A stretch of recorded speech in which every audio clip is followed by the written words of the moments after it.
Buen día.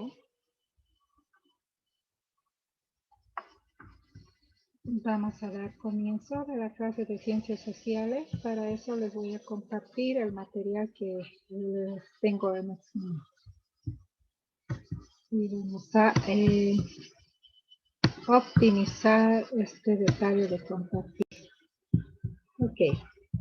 Les tengo, a ver, este material con el tema nuevo que corresponde a tema 5 sobre la gestión, nacimiento del nacionalismo en Bolivia durante el periodo liberal y su relación internacional. El periodo liberal está abarcando desde el año 1900 a 1920. ¿Sí? Ese es el periodo que abarca este tiempo. Y vamos a analizar el contenido un poco más allá inclusive. El sumario que trae este tema 5 es la economía de la plata, las haciendas y su impacto socioeconómico en el estado neocolonial y el contexto internacional. Punto 2, problemática de la tierra en el altiplano y oriente boliviano, donde se va a revisar la ley de enfiteusis, los decretos de Melgarejo, la ley de vinculación de Tomás Frías y de las demandas actuales. El sueño de un federalismo igualitario de Andrés Ibáñez, su impacto histórico en 1874, nuevas formas de separatismo y sus consecuencias.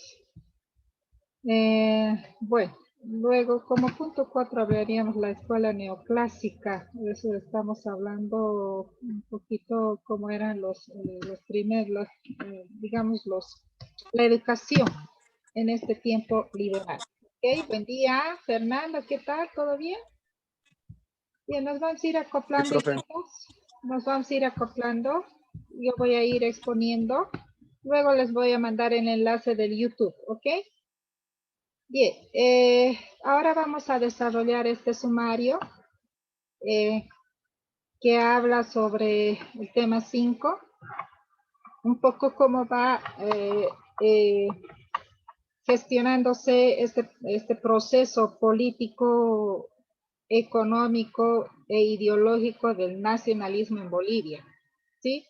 Haciendo un remonte histórico, nos manda a ver un poquito que durante la colonia, ustedes saben que en 1543 se descubre el Cerro Rico de Potosí, que va a ser, digamos, el detonante de desarrollo minero en nuestro país. Para 1545, pues vamos a ver que hay mayor interés y ambición por parte de la corona española para poder explotar este Cerro Rico. Bueno, se ha ido explotando desde la colonia hasta 1952. Bueno, tiene sus fases de auge como también de decadencias, de crisis, el sector minero, ¿no?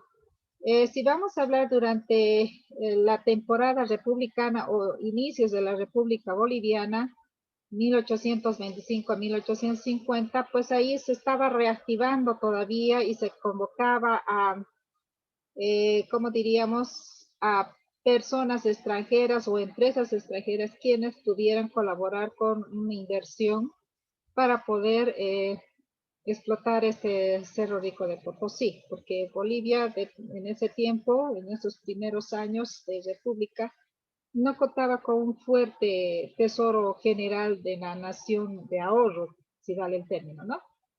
Lo único que contaban ellos era, bueno, como un recaudo, si vale el término, perdón, como un recaudo que hacían de los tributos o impuestos que pagaban los indígenas para ese entonces se redujo a 5 impuestos, ¿no? Entonces, esa va a ser la situación que va ligada a la minería con la parte de la agricultura, de la hacienda, un sistema feudo esclavista, explotador, servil, mercantilista, pero más a favor de esta clase dominante que a favor de los originarios. Paralelamente, luego vamos a ir hablando cómo se ha ido manejando la tenencia de tierra paralela al sistema mineralógico. Muy bien. Si nos vamos un poquito, pasando a 1850, que ahí se levanta, digamos, el sistema minero de La Plata, su auge hasta 1899 va a tener un gran auge gracias a las iniciativas de los patriarcas de La Plata, que en aquel entonces estaba este señor no era Avelino, era Félix Aramayo. Es toda una descendencia de los aramayos que van a ir, que se van a ir dedicando a la minería, ¿no? Los hermanos Ortiz, que ellos van a ser, digamos, uno de los hermanos pioneros de darle ese arranque, pero va a ir bajando para 1870 un poquito, pero luego vuelve a subir a 1890 con el apoyo de Aniceto Arce.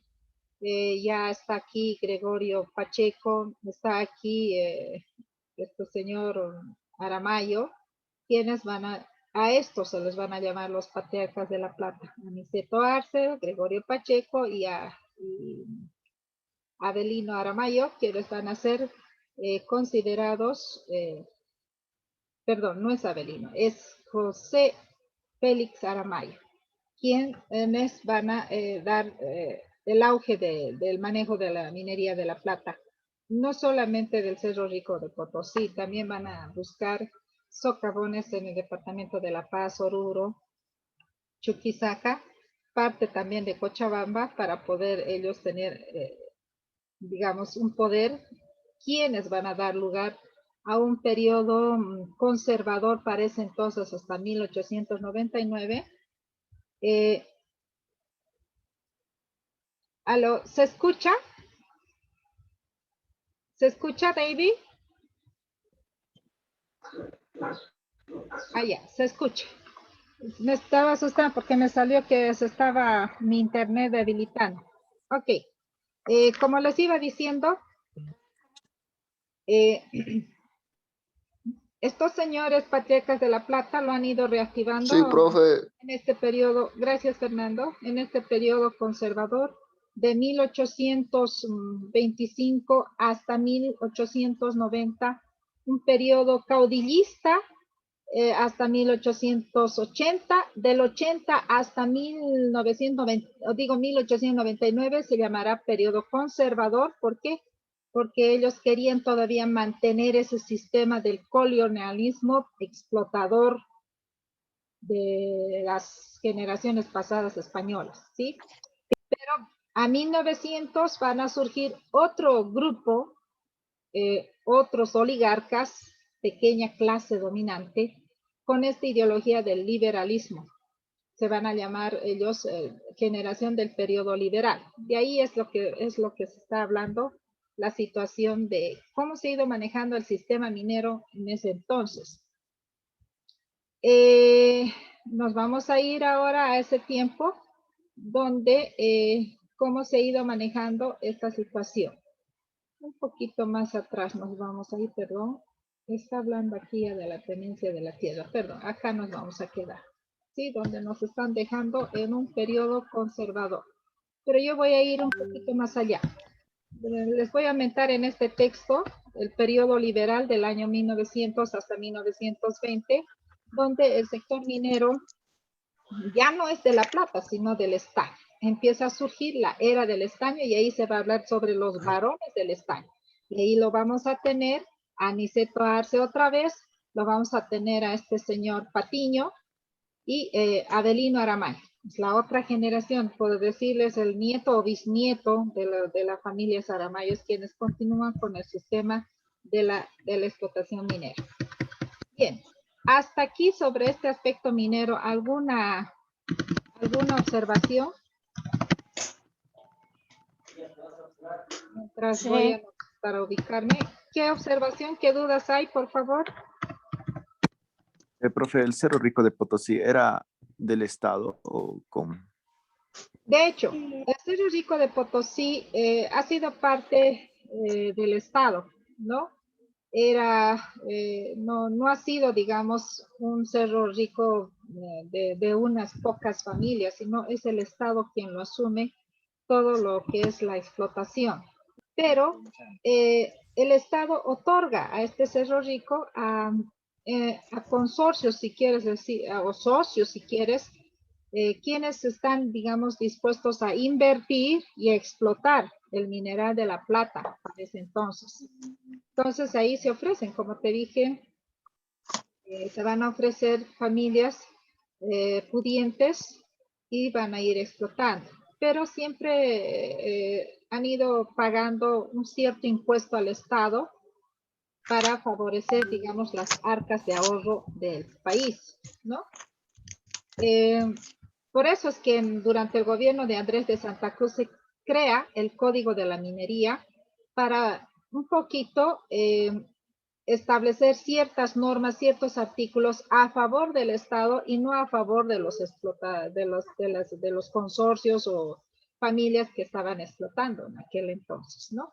Porque es que estaban evadiendo, como ahora, ¿no? Vamos evadiendo los impuestos del IVA, por ejemplo, hay en pequeñas, ¿no? Las farmacias, las tiendas, no todos pagan pues el impuesto legal. Siempre vamos ocultando algunas facturas de pago y decimos, bueno, ahora no tenemos factura, disculpe, se lo puedo dar otro día y nunca llega ese día, ¿no? Así te dicen en las farmacias, por ejemplo, ahora más que nunca. Entonces pongo ese ejemplo similar que estaba pasando para ese tiempo de 1850, 1890, más antes inclusive, 1836. Ahí es donde se lanza este código de la minería y se establece artículos de ley de pago de impuestos según la beta de mineral que se vaya a sacar, según vagón mineral. En ese tiempo así se habla. ¿Alguna duda más acá? Ya. Ahora entrando en el periodo 1900 a 1920, que les dije que es un periodo liberal, un periodo neocolonial con nuevos sistemas de explotación, nuevos sistemas de sometimiento a la clase indígena, a la clase trabajadora o a la clase en desventaja, pues en este tiempo también hemos visto que el sistema mineralógico cambia, digamos, de auge. Se reemplaza la plata por el estaño. El estaño va a pisar bastante fuerte, va a sacar a Bolivia, inclusive este estaño se va a vender en la Primera Guerra Mundial, como se dijo, para la Segunda Guerra Mundial, como a precio de gallina regalada. Nunca hemos hecho un buen provecho y saber ser fuertes de carácter negociable y decir, no, este es el precio legal. Estados Unidos siempre nos los ha ido comprando. Estados Unidos siempre ha ido teniendo sus reservas mineralógicas, ¿no? Pero así a precio regalado, de gallina regalada, como nosotros le decimos comúnmente. Esta partecita se los voy a ir llenando de a poquito, por favor, si me dan mi tiempo. Ahora solamente les estoy hablando con el conocimiento que hemos ido adquiriendo durante la formación universitaria normal. ¿Hasta ahí alguna duda? ¿El estaño a cuánto lo vendieron? O sea, 10 centavos. Era ¿Algo? a 0,83 centavos, o sea, muy poco. Imagínate, ni a 10 centavos llegaba. No, menos de 0,083 centavos, no llegaba ni a 10 centavos en esa temporada. Apenas de 0,083, luego ya para entrar a esta época liberal de 1900, para la Primera Guerra Mundial, era a 0, ya ahí ya entrábamos a 0,11 centavos. O sea, regalado.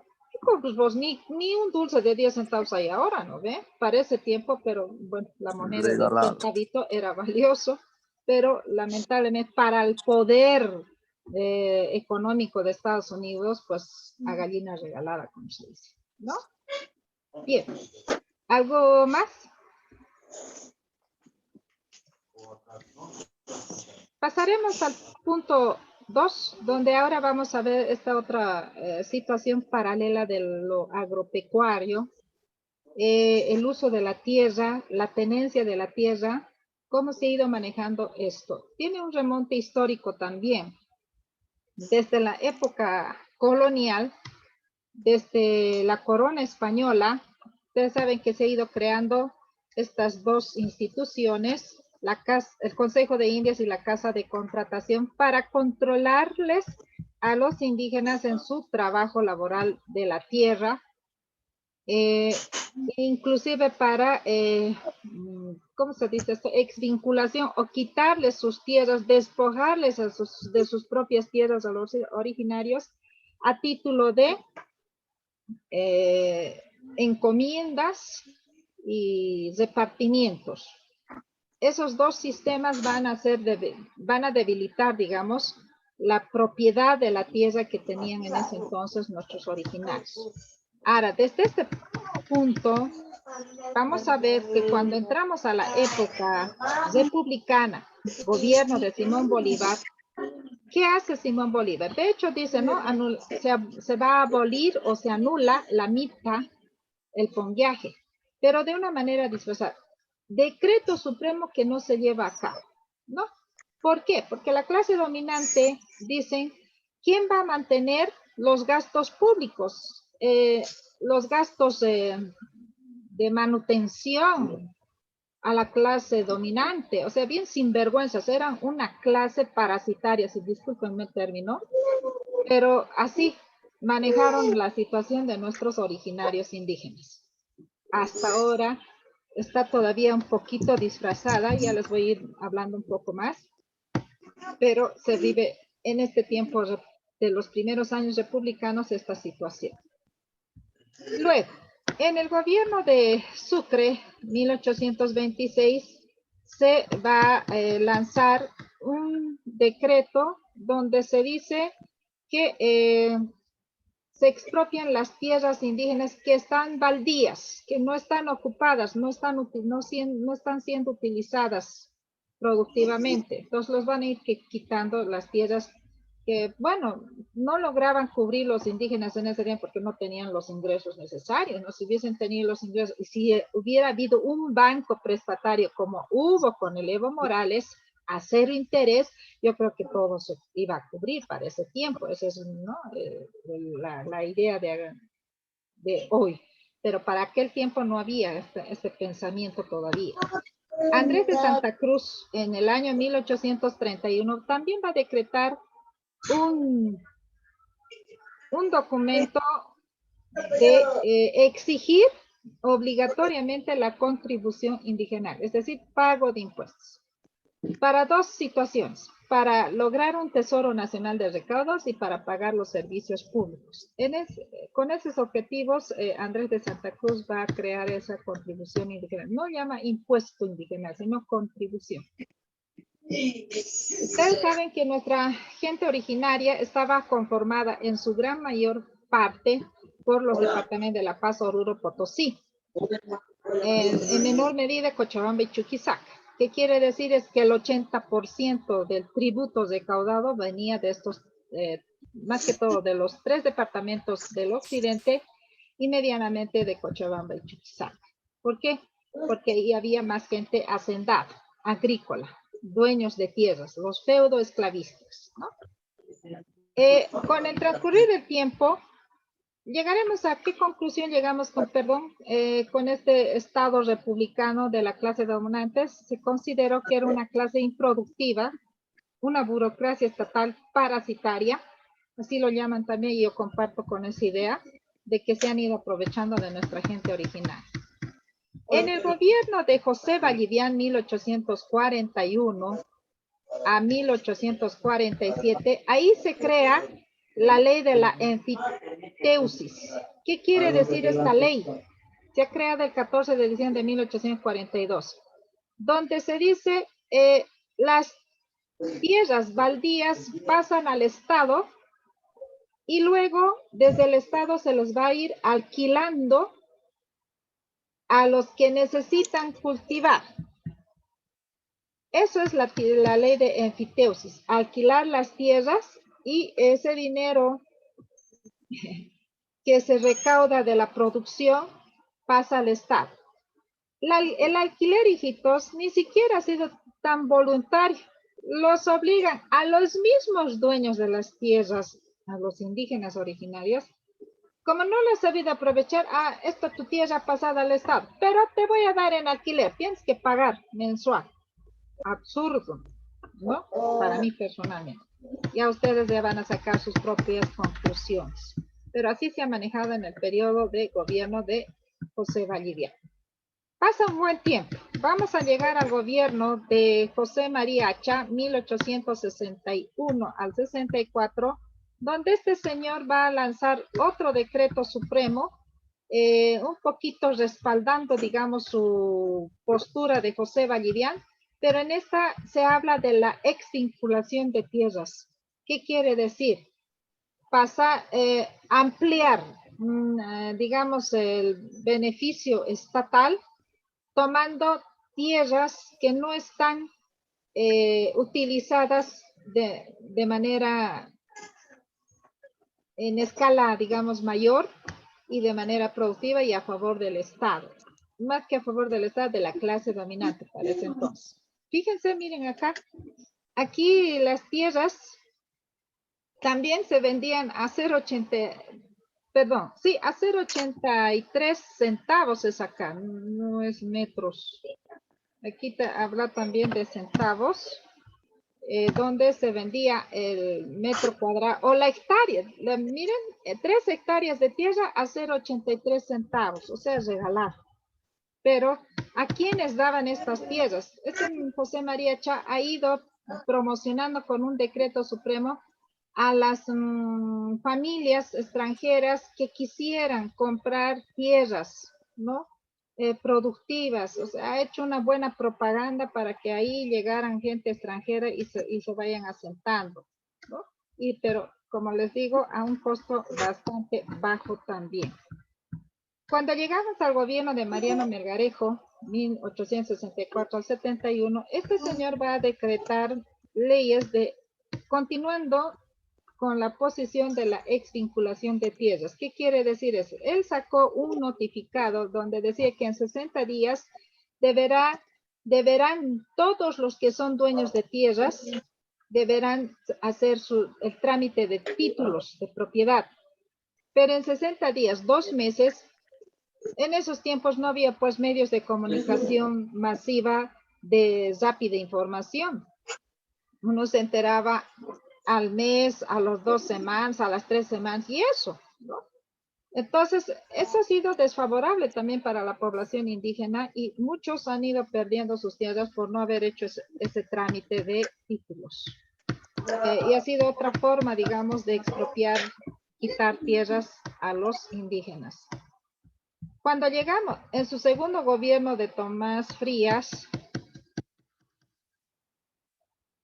vamos a ver que también este señor procede de sí, o sea, continúa la situación de expropiar tierras, de desvincularlas de sus tenencias propias a los indígenas mediante un programa donde se lanzó de manera forzosa llamadas las mesas revisitadoras o revisitoras.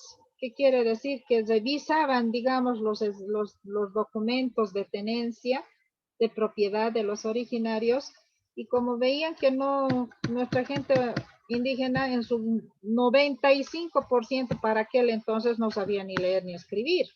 Entonces se han aprovechado por ese analfabetismo también que vivía nuestra gente.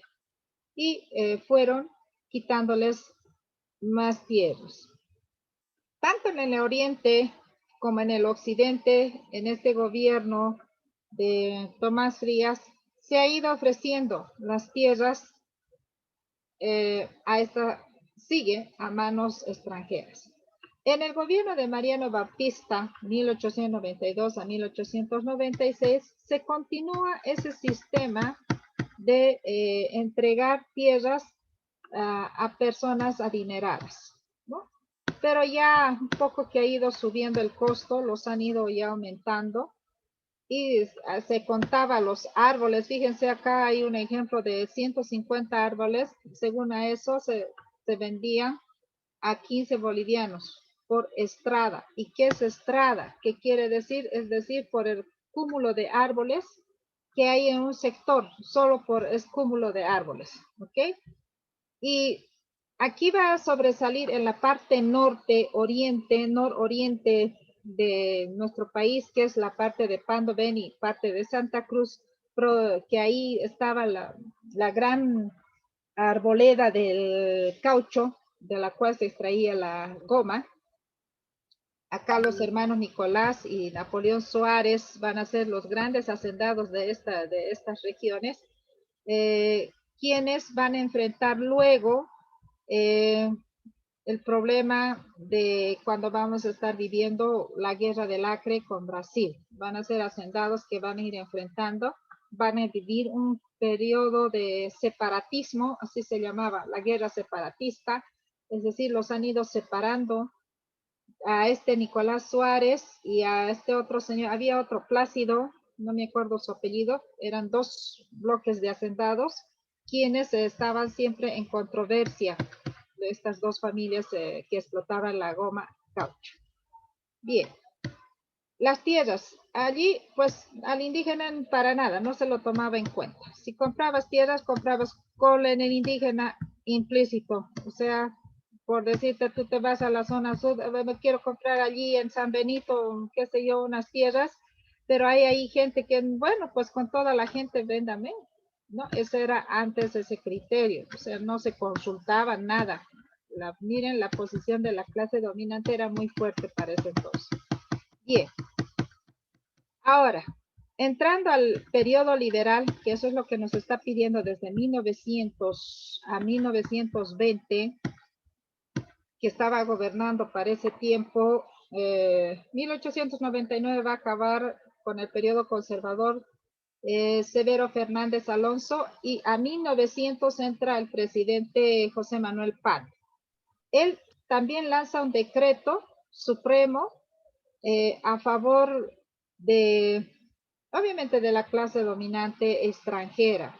Va a poner en licitación o como un tipo convocatoria las tierras del norte Acre están licitadas o, como decir, están en posición de ser utilizadas, ¿no? Y ahí va a aparecer esta empresa Bolivian Syndicates, quien va a tomar toda la región del Acre y se va a instalar ¿con qué objetivo? Con el objetivo de explotar estas tierras que es de la goma de caucho. Y al enterarse Brasil que estaba esta empresa, le molesta y pues ya desde octubre de 1899, como ellos ya estaban asentados mediante los siringueros, sus originarios brasileros en nuestras tierras pandinas, venianas y parte de Santa Cruz, y cuando ven a esta empresa Bolivian Syndicate, dicen, ¿qué está pasando aquí? ¿No? Se quejan hasta, ¿qué se llama? Estados Unidos, Nueva York, indicando que aquí está violando una ley de hermandad latinoamericana Bolivia. Entonces, van a traer un documento desde Estados Unidos de Nueva York indicando de que esta empresa debe retirarse, pero no, es mi Bolivia, yo puedo hacer lo que quiera con mi Bolivia, dice parece entonces José Manuel Pan. Esto les molestó, por eso es que nos van a declarar la guerra, una gran guerra que se va a desatar ya con estas asperezas de límites, de fronteras. Desde octubre de 1899 ya había ahí, digamos, las asperezas, y la guerra como tal se va a desatar desde 1902 a 1903, donde un 17 de noviembre vamos a firmar el Tratado de Petrópolis, perdiendo un buen territorio con Brasil, 191 kilómetros cuadrados. Bien, en cuanto a la tenencia de tierras, no se tomó en cuenta en ese tiempo, ¿no? Les ha valido, no sea, más al contrario, los han puesto en peligro a los originarios ahí, y con tantos que han ido falleciendo, muchas madres viudas, huérfanos, no han tenido la fuerza para reclamar sus propiedades. Resumen de todo esto hasta aquí. Durante la República, periodo conservador, periodo liberal, lo único que se ha hecho es desconocer las autoridades o propietarios originarios de las tierras, Han ido creando tributos indigenales de toda forma, les han obligado a pagar estos impuestos o tributos. Cuando dice arrendamiento de tierras, quiere decir quitar, ¿no? O alquilar. O bien puede ser también prestar para un cierto tiempo, por decir, yo te presto todas 3 hectáreas de tierra, pero me tienes que pagar con el 50% o el 70%, tú el 30% de todo lo que has producido. Con la ganancia de eso me tienes que pagar. Arrendar era también eso, ¿no? Alquilar. Luego se ha ido subastando tierras comunales sin consulta del dueño. Se ha ido declarando el sistema de enfiteusis o alquiler de tierras como una forma indirecta de expropiar. Ok, ya se me está terminando el tiempo. Y otro punto a desfavor de nuestra gente originaria es que nunca ha habido una ley de reforma agraria hasta que se va a desatar en 1953, donde se va a lanzar una medida durante el gobierno de Paz Tesoro, la reforma agraria. Ahí se decía, la tierra será para quien la trabaja. Ha ido donando tierras, ha ayudado a recuperar sus tierras, ha hecho un recorrido con estudiantes, bachilleres y universitarios de derecho, devolviéndoles las tierras a aquellos indígenas que han sido despojados desde generaciones pasadas. Eso era lo bueno que ha hecho, digamos, Víctor Paz Estenssoro, devolver las tierras enajenadas con esta ley de la reforma agraria. Esto ha resultado bienísimo, pero lamentablemente ustedes saben que la clase dominante hacendada, que era para ese tiempo en su gran mayoría de la década del 50 hasta el 80 y 1982, gente militar, quienes miren cómo ha ido cambiando la clase dominante, ¿no? De extranjeros, vamos a lo nuestro de manera interna, pero ya militares, quienes se van a convertir los grandes hacendados, dueños de tierras, inclusive aprovechándose. No respetan esta ley de la reforma agraria, pues ellos toman postura de poder ir apropiándose de tierras de los indígenas. En muchos casos, durante estos gobiernos dictatorial militar, los han ido matando a las pocas familias dueñas de tierras y ellos se han ido apoderando. Eso es lo que ha pasado. No está escrito, lamentablemente, en libros, pero sí tenemos crónicas históricas en periódicos, archivos de la Universidad Mayor de San Andrés. Es ahí donde hemos ido revisando este material para ese entonces.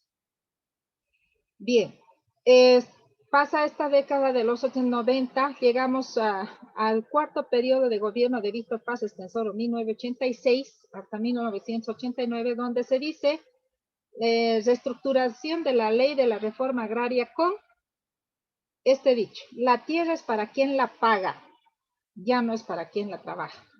Ya no se reestructura la devolución de tierras, aún se seguía continuando, pedían los dueños todavía o los descendientes de generaciones ya, para ese entonces decían, mi bisabuelo, mi tatarabuelo era dueño de estas, ¿hasta cuándo vamos a...?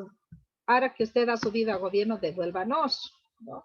Y él dice, lo siento, ya ha pasado muchos años, y yo no tengo ahorita, a menos que mandemos una nota al Parlamento y ahí se va a considerar estas peticiones. ¿Cuántos son ustedes? Háganme llegar de todos modos en un proyecto y yo voy a presentar este proyecto al Parlamento y ahí lo analizarán los senadores, los diputados, para ver si aún se puede llegar a hacer esta política de devolución o no.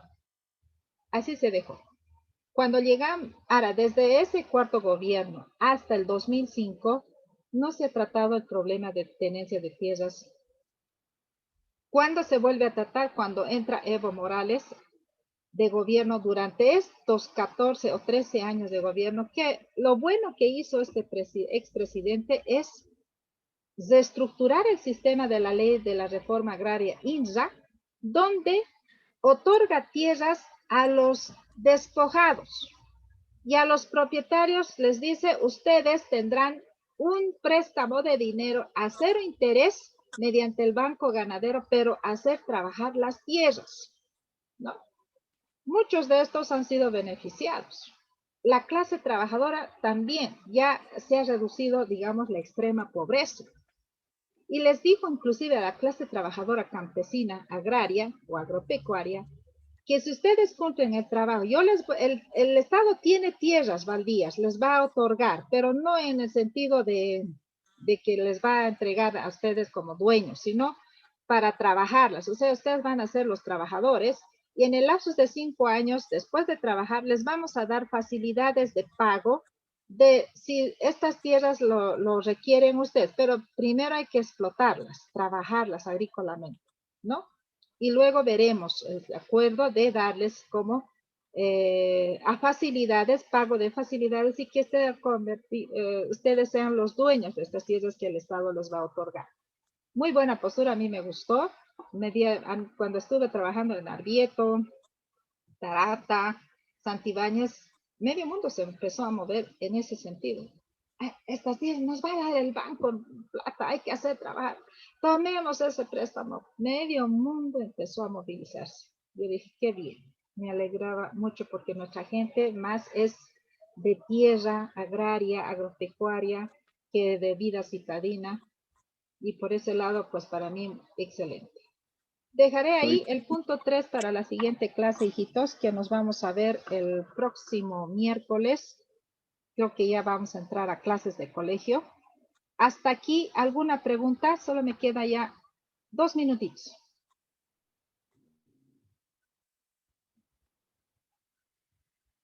¿No hay?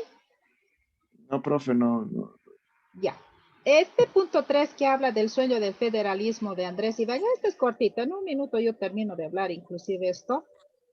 Es Revivan un avance. hacendado del lado de Santa Cruz, que en 1874 con el gobierno de que es Tomás Frías, sí, justo ahí, es donde va a tener un problema va a querer que toda Santa Cruz se convierta en un federalismo. A todos los hacendados, dueños de tierras, de grandes tierras, latifundistas, en ese tiempo se hablaba de latifundio, quería unir a Andrés y formar una asociación federal de todos estos dueños de tierras y sean, digamos, la clase dominante que maneje, digamos, el destino del país. En ese sentido, así de resumen es este punto. Pero se los voy a colocar, hijitos, ahí. Ya ustedes ya tienen una idea más o menos de cuál era el papel de este señor hacendado Andrés Ibáñez. Tiene bonita historia este señor como hacendado. Siempre va a estar a favor de la clase indígena originaria, inclusive va a recibir apoyo de esta clase indígena originaria para que él pide inclusive una ley de justicia para los trabajadores agrarios y pide inclusive beneficios para la clase agraria trabajadora que no tiene tierras. Por ese lado, en el ámbito social, muy buena persona, pero va a ser perseguido, muere asesinado más luego, ¿no? Eso sería en resumen, hijitos. Si no hay nada más que decir, pues yo estaría terminando y voy a hacer captura de los que están presentes en no importa solo los nombres, no se asusten, ahí nomás voy a llevar. Profe, una preguntita quisiera Dime. hacer. Profe, nos dijo en el grupo que tendríamos que fotocopiar, ¿no? Los Solamente temas. los temas que yo he revisado, tesoro, donde Sí, están profe. mis calificaciones. Está bien, profe. Sí, Casi solo son lo que yo he hartas. revisado, hijitos. No Ya, van a sacar ustedes fotocopias de lo que no he revisado, no, sino de lo que sí, donde está mi tiqueo y están mis observaciones, tal cual como está. ¿Por qué? Porque eso me sirve a mí como fuente de verificación que he estado constantemente revisándoles. Si ustedes lo anulan, lo eliminan, es como si no los hubiera revisado. Pero yo tengo mi captura en Drive y ahí está guardado, ¿no? De todos ustedes, entonces tú lo eliminas, entonces si me quieres perjudicar, yo voy a decir, un momentito, lo tengo en Drive. Ese rato voy a hacer revisar con la comisión disciplinaria y aquí está el documento del joven o de la estudiante que, bueno, lo ha eliminado, hay que hablar con la verdad, ¿no? Lo ha eliminado y ya me ha mandado otro. Entonces, si hay calificado, hijitos, yo te voy a seguir calificando tu modificación o tu corrección con el punto correcto de los sobre los 35. Pero si lo eliminas y me mandas como nuevo, yo te voy a calificar sobre 18. ¿Por qué? Porque ya está fuera de la fecha planificada. ¿Ok? Necesito, les Está voy bien, a profe, pedir, por está favor, bien. que se respete. ¿Alguna duda más? ¿Alguna otra duda? Profe, es solo lo que tiene nota, ¿no? Lo que puso nota, digamos, 15/15, solo eso.